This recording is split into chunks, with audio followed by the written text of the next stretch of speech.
சகோதரர்கள் அண்ணா உங்க பேர் என்ன? அலி. மாஷா அல்லாஹ். அவங்களும் வந்து அவங்களோட பணியை ஃபுல்லா சொல்லிட்டு இருந்தாங்க. இப்போ முதல்ல வந்து நம்ம வந்து ஃபர்ஸ்ட் வந்து பொறுமையா கற்றுக்கணும் லைஃப்ல.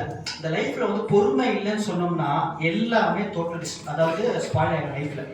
ஃபர்ஸ்ட் அடிப்படை விஷயம் நமக்கு தெரியப்படணும். இப்போ சார் ரஜக் சார் சொன்ன மாதிரி டாக்ஸை பற்றி பேசணும்னு சொல்கிறாங்க.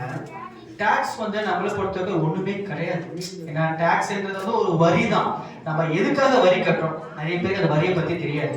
எதுக்காக வரி கொண்டு போகிறது அது கவர்மெண்ட்டுக்கே தெரியாது. இஷ்டத்துக்கு டாக்ஸை கொண்டுருவாங்க, அது நம்ம தலையில கட்டி விட்டுருவாங்க. ஆடிட்டர்ஸ் எங்களை மாதிரி ஆடிட்டர்ஸ் வந்து ரொம்ப கஷ்டப்பட்டு கிளைண்ட்டை புரிய வைக்கிறதுக்கு தான் இது பெரிய ஒரு டாஸ்கே எங்களுக்கு. அந்த டாஸ்கை வந்து அதை புரிய வச்சு அவங்களுக்கு அதை கொண்டு போய் சேர்க்கறதுக்குள்ள எங்களுக்கு பாதி இது போயிடும். ஏன்னா கவர்மெண்ட் புதுசா டாக்ஸ் போடுறாங்க, எல்லாத்துக்கும் டாக்ஸ் போடுறாங்க, போட்டுட்டு அவங்க பாட்டு ஜாலியாக போயிடுறாங்க. அஃபெக்ட் ஆகுது யாருன்னா கிளைண்ட்டை விட நாங்க. ஒரு இன்சிடென்ட் சொல்றேன்.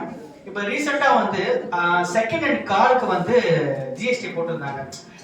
நிர்மலா சீதாராமன் ஃபினான்ஸ் மினிஸ்டர் வந்து பேசியிருந்தாங்க செகண்ட் ஹேண்ட் காருக்கு வந்து 12% டாக்ஸ் போடணும்ட்டு. அவங்க சொன்ன விஷயமே அவங்களுக்கே அது ஃபர்ஸ்ட் புரியல.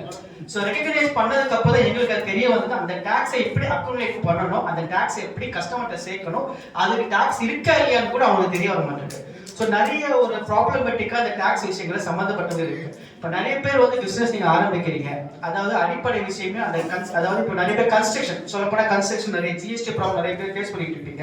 அதை எப்படி கிளைம் பண்ணலாம், கிளைம் பண்ணலாமா வேணாமா சொல்லுறது சில பேர் டவுட்ல இருக்கும். இந்த மெட்டீரியல்ஸ் பர்ச்சேஸ் பண்றீங்க, அதை கிளைம் பண்ணி ஆப்போசிட் பேர்ல கிளைம் பண்ண முடியுமா? இப்போ இந்த காசா கிராண்ட் இவங்களாம் வந்து நிறைய இடத்துல வந்து சிக்கி ஜிஎஸ்டிலேயும் சரி இன்டர்நேஷனல் ப்ராப்ளம் இருக்காங்க. ஸோ நம்ம அடிப்படை விஷயமே நமக்கு வந்து அது வந்து தெரிய மாட்டேங்குது. இந்த மாதிரி சுச்சுவேஷன்ல வந்து நம்ம எப்படி அதை பண்ணலாம், நம்ம அந்த செய்யக்கூடிய தருணங்கள் என்ன, இந்த ஜிஎஸ்டி இந்த இன்கம் டேக்ஸ் இவங்க நம்ம எப்படி நம்மள நோண்டுறாங்க, அந்த நோட்டை விடாம இருக்கிறதுக்கு நம்ம என்னென்ன பண்ணணும்னு சொல்லிட்டு நம்ம எல்லாம் லிஸ்ட் பண்ணி போட்டுட்டு இருக்கோம். ரொம்ப சிம்பிள் பேசிக் நாலேஜ் எல்லாருக்கும் இருந்தாலே நம்ம கவர்மெண்ட்ல இருந்து நம்ம வந்து ஷார்ட் ஃபால் பண்ணிடலாம். நான் சொன்ன மாதிரி ஒரு விஷயம், ரொம்ப பொறுமையில இருக்கணும். பணம் தேவை. ஒரே ஒரு விஷயத்துக்கு மட்டும் சொல்லி முடிச்சுக்கிறேன் சார், ஒரே ஒரு விஷயத்த சொல்லி முடிச்சுக்கிறேன். ஒரு மனிதர் பிரச்சனையில இருக்கான், அவன்கிட்ட பணம் இருக்கு, பிரச்சனை இருக்கான்னா அந்த சமுதாயம் அவன் வந்து எதுவுமே சொல்லாது.